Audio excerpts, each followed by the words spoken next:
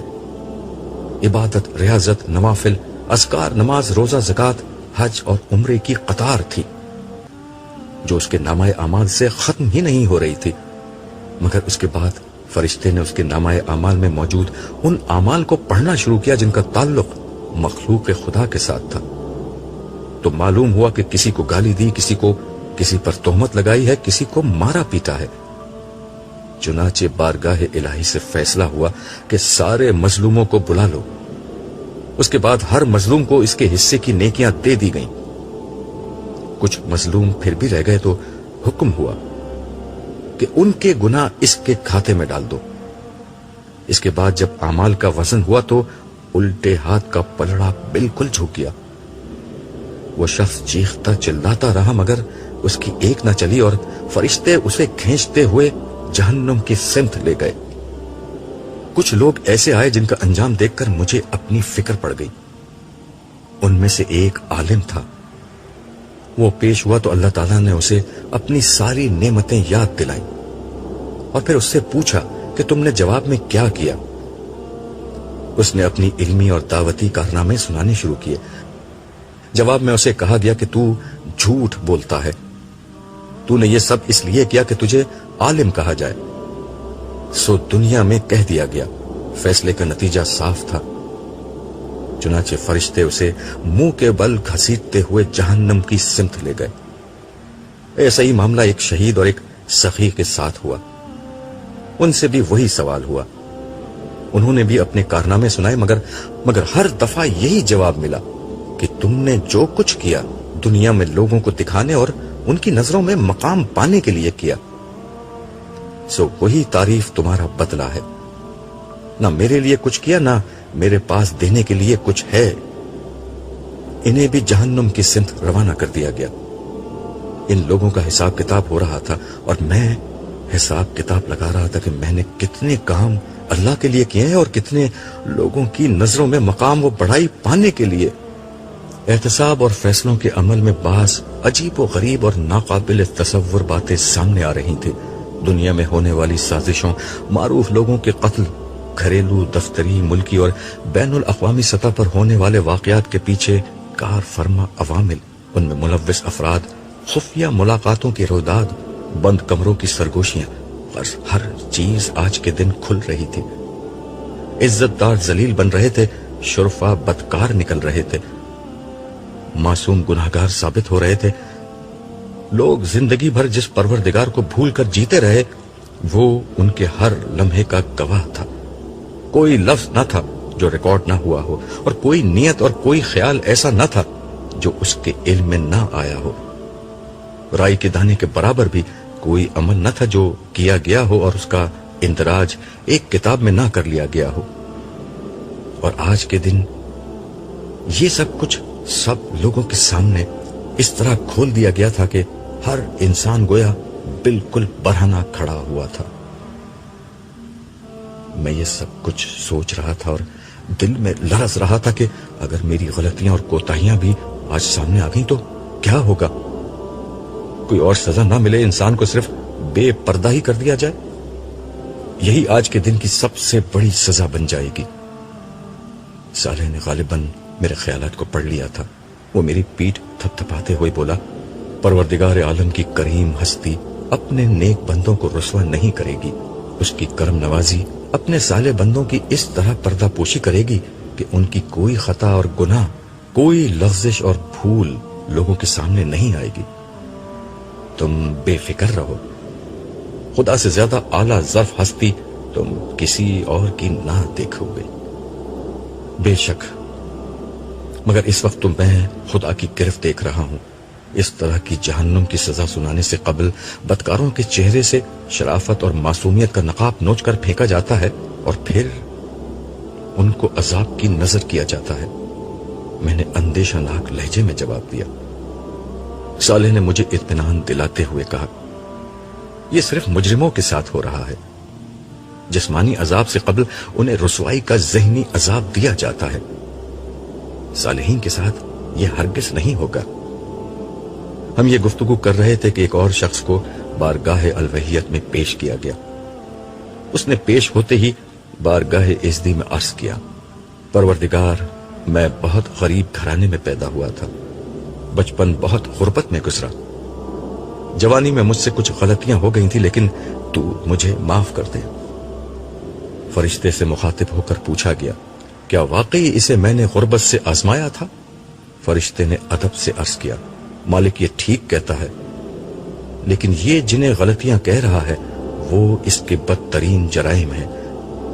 یہ ایک رہزن بن گیا تھا، چند روپوں اور موبائل جیسی معمولی چیزیں چھیننے کے لیے اس نے کئی لوگوں کو مار ڈالا اور کئی لوگوں کو زخمی کیا تھا۔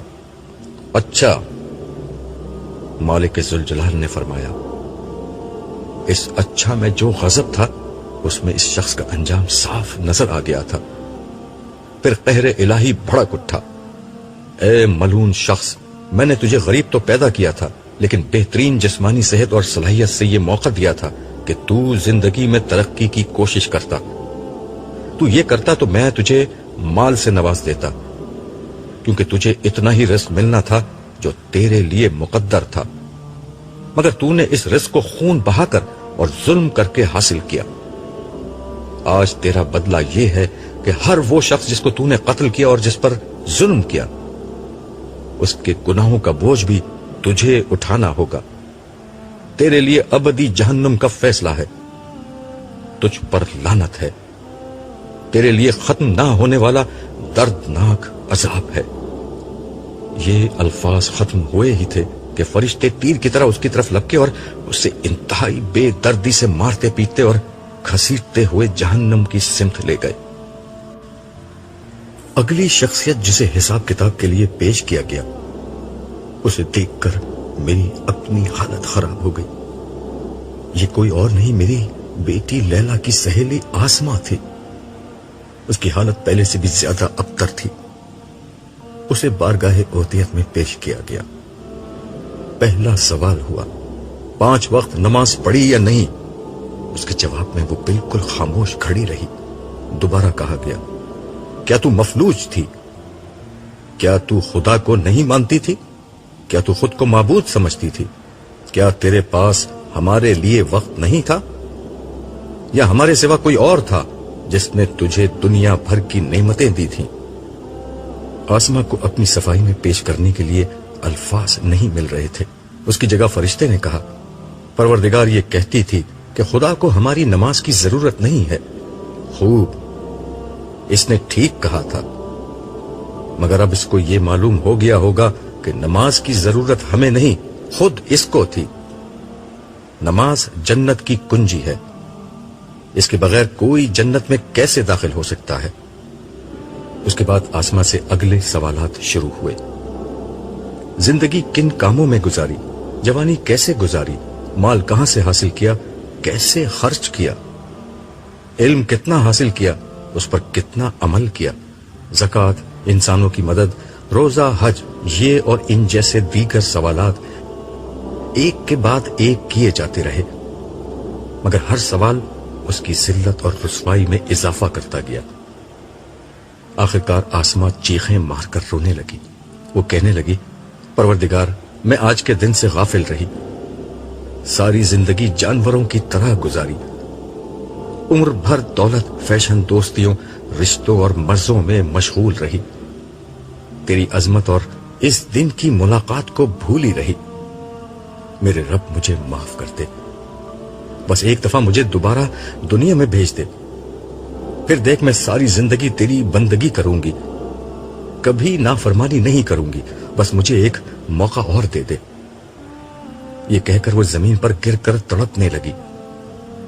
میں تمہیں دوبارہ دنیا میں بھیج دوں تب بھی تم وہی کرو گی، اگر تمہیں ایک موقع اور دے دوں تب بھی تمہارے رویے میں تبدیلی نہیں آئے گی۔ میں نے اپنا پیغام تم تک پہنچا دیا تھا، مگر تمہاری آنکھوں پر پٹی بندھی رہی، تم اندھی بنی رہی، اس لیے آج تم جہنم کے تاریک گڑھے میں پھینکی جاؤ گی۔ تمہارے لیے نہ کوئی معافی ہے اور نہ دوسرا موقع۔ پھر اس کے ساتھ بھی وہی کچھ ہوا جو اس سے پہلے لوگوں کے ساتھ ہو چکا تھا۔ آسما کا انجام دیکھ کر میری حالت خراب ہو گئی. میرے لاشعور میں یہ خوف پوری طرح موجزن تھا کہ اگر اسی طرح میرے بیٹے جمشید کے ساتھ ہوا تو یہ منظر میں دیکھ نہ سکوں گا. میں نے صالح سے کہا میں اب یہاں ٹھہرنے کی ہمت نہیں پاتا, مجھے یہاں سے لے چلو. صالح میری کیفیت کو سمجھ رہا تھا. وہ بغیر کوئی سوال کیے میرا ہاتھ پکڑے ایک سمت روانہ ہو گیا. راستے میں جگہ جگہ انتہائی عبرتناک مناظر تھے. ان گنت صدیوں تک میدان حشر کے سخت ترین ماحول کی اذیتیں اٹھا کر لوگ آخری درجے میں بدحال ہو چکے تھے. دولت مند, طاقتور, بارسوخ, ذہین, حسین, صاحب اقتدار اور ہر طرح کی صلاحیت کے حاملین اس میدان میں زبون حال پھر رہے تھے. ان کے پاس دنیا میں سب کچھ تھا, بس ایمان و عمل و صالح کا ذخیرہ نہیں تھا. یہ پائے ہوئے لوگ آج سب سے زیادہ محروم تھے. یہ خوشحال لوگ آج سب سے زیادہ دکھی تھے. یہ آسودہ حال لوگ آج سب سے زیادہ بدحال تھے. ہزاروں برس سے خوار و خراب یہ لوگ موت کی دعائیں کرتے, رحم کی امید باندھے, کوئی سفارش اور شفاعت ڈھونڈتے ہوئے پریشان حال گھوم رہے تھے. کہیں عذاب کے فرشتوں سے مار کھاتے, کہیں بھوک اور پیاس سے نڈھال ہوتے, کبھی دھوپ کی شدت سے بےحال ہوتے. یہ لوگ نجات کے لیے کچھ بھی کرنے کو تیار تھے. اپنی اولادوں کو, اپنے بیوی بچوں کو, اپنی ساری دولت کو, ساری انسانیت کو فدیے میں دے کر آج کے دن کی پکڑ سے بچنا چاہتے تھے. مگر یہ ممکن نہ تھا. وہ وقت تو گزر گیا جب چند روپے خرچ کر کے کچھ وقت دے کر جنت کی اعلیٰ ترین نعمتوں کا حصول ممکن تھا. یہ لوگ ساری زندگی کیریئر, اولاد اور جائیداد پر انویسٹ کرتے رہے. کاش یہ لوگ آج کے اس دن کے لیے بھی انویسٹ کر لیتے تو اس حال کو نہ پہنچتے. میدان حشر میں بار بار لوگوں کا نام پکارا جاتا. جس کا نام لیا جاتا دو فرشتے تیزی سے اس کی سمت جھپٹتے اور اس کو لے کر پروردگار کے حضور پیش کر دیتے. لگتا تھا کہ فرشتے مسلسل اپنے شکار پر نگاہ رکھے ہوئے ہیں اور لاکھوں کروڑوں کے اس مجمع سے بلا تردد اپنے مطلوب شخص کو ڈھونڈ لیتے ہیں. میری متلاشی نگاہیں لاشعوری طور پر جمشید کو ڈھونڈ رہی تھیں, مگر وہ مجھے کہیں نظر نہ آیا. صالح میری کیفیت کو بھانپ کر بولا میں جان بوجھ کر تمہیں اس کے پاس نہیں لے جا رہا. اس کی بیوی, بچے, ساس, سسر سب کے لیے پہلے ہی جہنم کا فیصلہ سنایا جا چکا ہے اور کچھ نہیں معلوم کہ اس کا کیا انجام ہوگا. بہتر یہ ہے کہ تم اس سے نہ ملو یہاں تک کہ اللہ تعالیٰ خود کوئی فیصلہ کر دیں. اس کی بات سن کر ہونا تو یہ چاہیے تھا کہ میری کیفیت بہت اداس اور غمگین ہو جاتی, لیکن نہ جانے میرے دل میں ایک احساس پیدا ہوا. میں صالح سے کہنے لگا میرے رب کا جو فیصلہ ہوگا وہ مجھے قبول ہے. میں اپنے بیٹے سے جتنی محبت کرتا ہوں, میرا مالک, میرا انداتا اس سے ہزاروں گنا زیادہ اپنے بندوں سے محبت کرتا ہے. بلکہ ساری مخلوقات اپنی اولاد کو جتنا چاہتی ہے, میرا رب اس سے بڑھ کر اپنے بندوں پر شفقت فرمانے والا ہے. جمشید کی معافی کی اگر 1% بھی گنجائش ہے تو یقیناً اسے معاف کر دیا جائے گا, اور اگر وہ کسی صورت معافی کے لائق نہیں تو رب کے ایسے کسی مجرم سے مجھے کوئی ہمدردی نہیں, چاہے وہ میرا اپنا بیٹا ہی کیوں نہ ہو. میری بات سن کر صالح مسکرایا اور بولا تم بھی بہت عجیب ہو. اتنے عجیب ہو کہ بس, ہاں شاید میں عجیب ہوں مگر ایک کریم رب کا بندہ ہوں. اس نے میرے قلب پر سکینت نازل کر دی ہے. اب مجھے کسی کی کوئی پرواہ نہیں. ویسے ہم جا کہاں رہے ہیں؟ یہ ہوئی نا بات, اب تم لوٹے ہو, اب تم دوبارہ ایک باپ سے عبداللہ بنے ہو. لیکن میں تمہیں یہ بتا دوں کہ ابھی تک لوگوں کی نجات کا امکان ہے. اللہ تعالیٰ میدان حشر کی اس سختی کو بہت سے لوگوں کے گناہوں کی معافی کا سبب بنا کر ان کے نیک اعمال کی بنا پر انہیں معاف کر رہے ہیں. تم نے اتفاق سے سارے مجرموں کا حساب کتاب ہوتے دیکھ لیا, مگر کچھ لوگوں کو ابھی بھی معاف کیا جا رہا ہے. اس لیے کہ خدا کے انصاف میں کوئی سچی نیکی کبھی ضائع نہیں جاتی۔ میں نے صالح کی بات کے جواب میں کہا، بے شک میرا رب بڑا قدردان ہے، مگر ہم کہاں جا رہے ہیں؟ ہم دراصل جہنم کی سمت جا رہے ہیں۔ میں تمہیں اب اہل جہنم سے ملوانا چاہ رہا ہوں۔ تو کیا ہم جہنم میں جائیں گے؟ نہیں، یہ بات نہیں۔ اس وقت اہل جہنم کو جہنم کے قریب پہنچا دیا گیا ہے۔ یہ جو تم میدان دیکھ رہے ہو، اس میں الٹے ہاتھ کی سمت ایک راستہ بتدریج گہرا ہو کر کھائی کی شکل اختیار کر لیتا ہے۔ جہنم کے 7 دروازے اسی کھائی سے نکلتے ہیں۔ جیسا کہ تم نے قرآن میں پڑھا ہے کہ ان 7 دروازوں میں 7 مختلف قسم کے مجرم داخل کیے جائیں گے۔ صالح مجھے یہ تفصیل بتا ہی رہا تھا کہ میں نے محسوس کیا کہ میدان میں نشیب کی سمت ایک راستہ اتر رہا تھا۔ ہم اس راستے پر نہیں بلکہ اس کے ساتھ ساتھ جو بلند زمین تھی اس پر چلتے رہے۔ تھوڑی دیر میں یہ راستہ تنگ ہو کر کھائی کی شکل میں تبدیل ہو گیا۔ ہم اوپر ہی تھے جہاں سے ہمیں نیچے کا منظر بالکل صاف نظر آ رہا تھا۔ اس راستے پر جگہ جگہ فرشتے تعینات تھے جو مجرموں کو مارتے گھسیٹتے ہوئے لا رہے تھے۔ تھوڑا آگے جا کر اس تنگ راستے یا کھائی پر رش بڑھنے لگا۔ یہاں کھوے سے کھوا چل رہا تھا۔ بد ہیبت اور بد شکل مرد و عورت اس جگہ ٹھسے پڑے تھے۔ یہ وہ ظالم اور فاسق و فاجر لوگ تھے جن کے انجام کا اعلان ہو چکا تھا، اور جہنم میں داخلے سے قبل انہیں جانوروں کی طرح ایک جگہ ٹھونس دیا گیا تھا۔ وقفے وقفے سے جہنم کے شعلے بھڑکتے اور آسمان تک بلند ہوتے چلے جاتے۔ ان کے اثر سے یہاں کا سارا آسمان سرخ ہو رہا تھا، جبکہ ان کے دہکنے کی آواز ان مجرموں کے دلوں کو دہلا رہی تھی۔ کبھی کبھار کوئی چنگاری جو کسی بڑے محل جتنی وسیع ہوتی اس کھائی میں گر جاتی، جس سے زبردست ہلچل مچ جاتی۔ لوگ آگ کے اس گولے سے بچنے کے لیے ایک دوسرے کو کچلتے اور پھلانگتے ہوئے بھاگتے۔ ایسا زیادہ تر اس وقت ہوتا جب کچھ بڑے مجرم اس گروہ کی طرف لائے جاتے تو آگ کا یہ گولا ان کا استقبال کرنے آتا، جس کے نتیجے میں ان لوگوں کی اذیت اور تکلیف میں اور اضافہ ہو جاتا۔ صالح نے ایک سمت اشارہ کر کے مجھ سے کہا، وہاں دیکھو۔ جیسے ہی میں نے اس سمت دیکھا تو مجھے وہاں کی ساری آوازیں صاف سنائی دینے لگی۔ یہ کچھ لیڈر اور ان کے پیروکار تھے جو آپس میں جھگڑ رہے تھے۔ پیروکار اپنے لیڈروں سے کہہ رہے تھے کہ ہم نے تمہارے کہنے پر حق کی مخالفت کی تھی۔ تم کہتے تھے کہ ہماری بات مانو، تمہیں اگر کوئی عذاب ہوگا تو ہم بچا لیں گے۔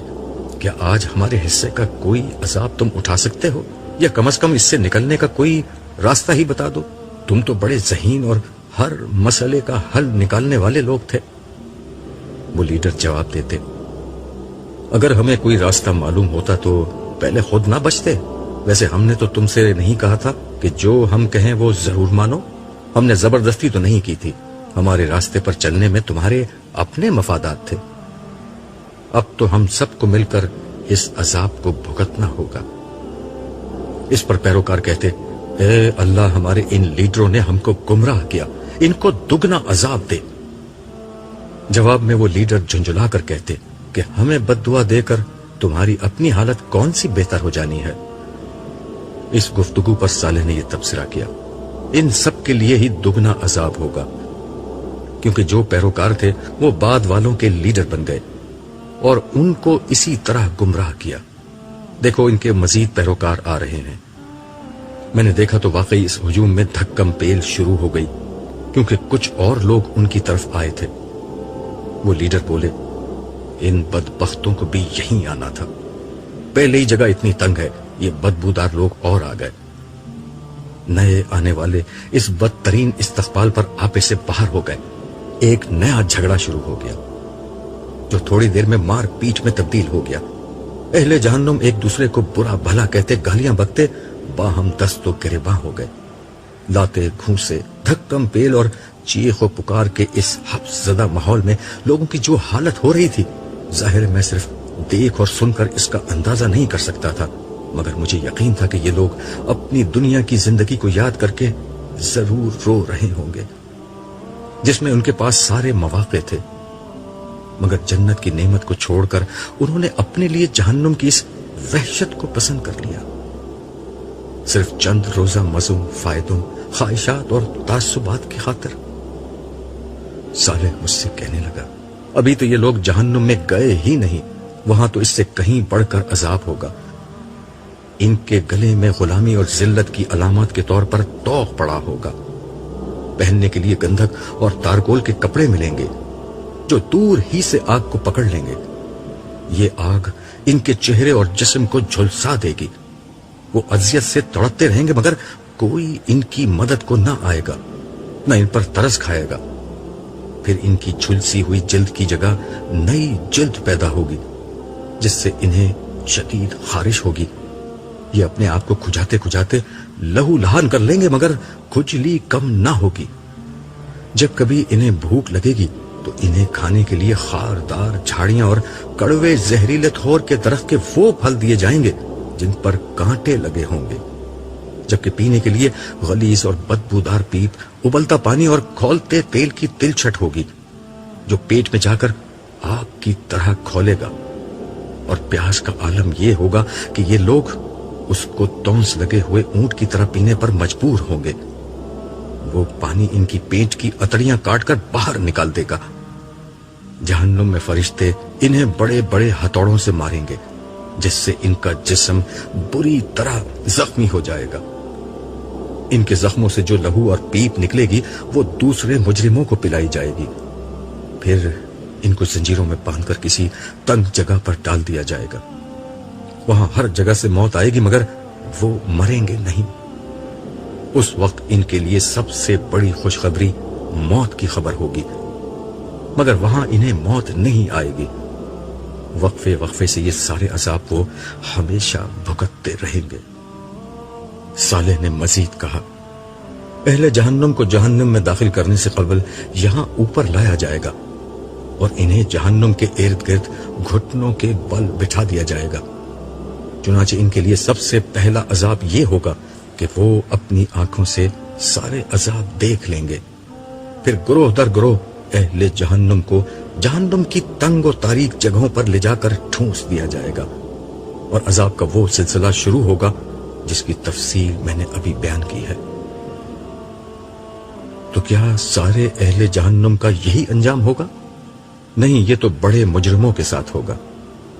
دوسروں کے ساتھ ہلکا معاملہ ہوگا مگر یہ ہلکا معاملہ بھی بہرحال ناقابل برداشت عذاب ہی ہوگا۔ پھر اس نے ایک اور سمت اشارہ کیا تو میں نے دیکھا کہ وہاں بعض انتہائی بد ہیبت اور مکروہ شکل کے لوگ موجود ہیں۔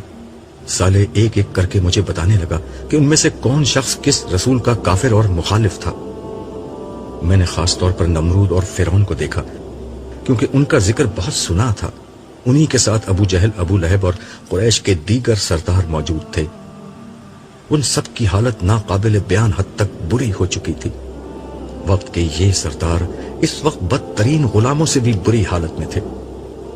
ان کا جرم یہ تھا کہ سچائی آخری درجے میں ان کے سامنے آ چکی تھی مگر انہوں نے اسے قبول نہیں کیا۔ خدا کے مقابلے میں سرکشی کی اور مخلوق کے خدا پر ظلم و ستم کا راستہ اختیار کیا۔ اس وقت صالح نے مجھے ایک بہت ہی عجیب مشاہدہ کرایا۔ اس کی توجہ دلانے پر میں نے دیکھا کہ ان سب کے وسط میں ایک بہت بڑا دیو ہیکل شخص کھڑا تھا۔ اس کے جسم سے آگ کے شعلے نکل رہے تھے اور پورا جسم زنجیروں سے جکڑا ہوا تھا۔ وہ ان سب سے مخاطب ہو کر کہہ رہا تھا کہ دیکھو، اللہ نے تم سے جو وعدہ کیا تھا وہ سچا تھا اور جو وعدے میں نے کیے تھے وہ سب جھوٹے تھے۔ آج مجھے برا بھلا نہ کہو، میں تمہارے سارے اعمال سے بری ہوں، میری کوئی غلطی نہیں ہے، میرا تم پر کوئی اختیار نہ تھا، تم نے جو کیا اپنی مرضی سے کیا۔ اگر تم نے میری بات مانی تو اس میں میرا کیا قصور؟ تم لوگ مجھے مت کوسو بلکہ خود کو ملامت کرو۔ آج نہ میں تمہارے لیے کچھ کر سکتا ہوں اور نہ تم میرے لیے کچھ کر سکتے ہو۔ مجھے اس گفتگو سے اندازہ ہو گیا کہ یہ موصوف کون ہے۔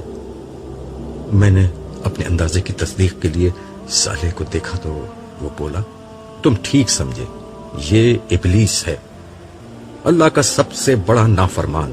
آج سب سے بڑھ کر عذاب بھی اسی کو ہوگا، مگر باقی لوگوں کو بھی ان کے کیے کی سزا ملے گی۔ میں اوپر کھڑا یہ سارا منظر دیکھ رہا تھا اور دل ہی دل میں اپنے عظیم رب کی شکر گزاری کر رہا تھا جس نے مجھے شیطان کے شر اور دھوکے سے بچا لیا، وگرنہ زندگی میں بارہا اس ملون نے مجھے گمراہ کرنے کی کوشش کی تھی، مگر اللہ تعالیٰ نے مجھے اپنی عافیت میں رکھا۔ میرا ہمیشہ یہ معمول رہا کہ میں شیطان کے شر سے اللہ کی پناہ مانگتا تھا، سو میرے اللہ نے میری لاج رکھی، مگر جنہوں نے اپنی نفسانی خواہش کی پیروی کی اور شیطان کو اپنا دوست بنایا وہ بدترین انجام سے دوچار ہو گئے۔ اسی اسنا میں صالح میری طرف مڑا اور بولا، عبداللہ چلو تمہیں بلایا جا رہا ہے۔ میں نے پوچھا کیوں؟ وہ بولا، جمشید کو حساب کتاب کے لیے پیش کیا جانے والا ہے، تمہیں گواہی کے لیے بلایا جا رہا ہے۔ میری گواہی؟ ہاں تمہاری گواہی۔ میری گواہی اس کے حق میں ہوگی یا اس کے خلاف؟ دیکھو، اگر اللہ نے اسے معاف کرنے کا فیصلہ کر لیا ہے تو پھر وہ تم سے کوئی ایسی بات پوچھیں گے جس کا جواب اس کے حق میں جائے گا، اور اگر اس کے گناہوں کی بنا پر اسے پکڑنے کا فیصلہ کیا ہے تو وہ تم سے کوئی ایسی بات پوچھیں گے جو اس کے خلاف جائے گی، یا ہو سکتا ہے کہ وہ کوئی اور معاملہ کریں۔ حتمی بات صرف وہی جانتے ہیں۔ میری حالت جو ٹھہری ہوئی تھی ایک دفعہ پھر دو گردم ہو گئی، اور میں لرزتے دل اور کانپتے قدموں کے ساتھ صالح کے ہمراہ روانہ ہو گیا۔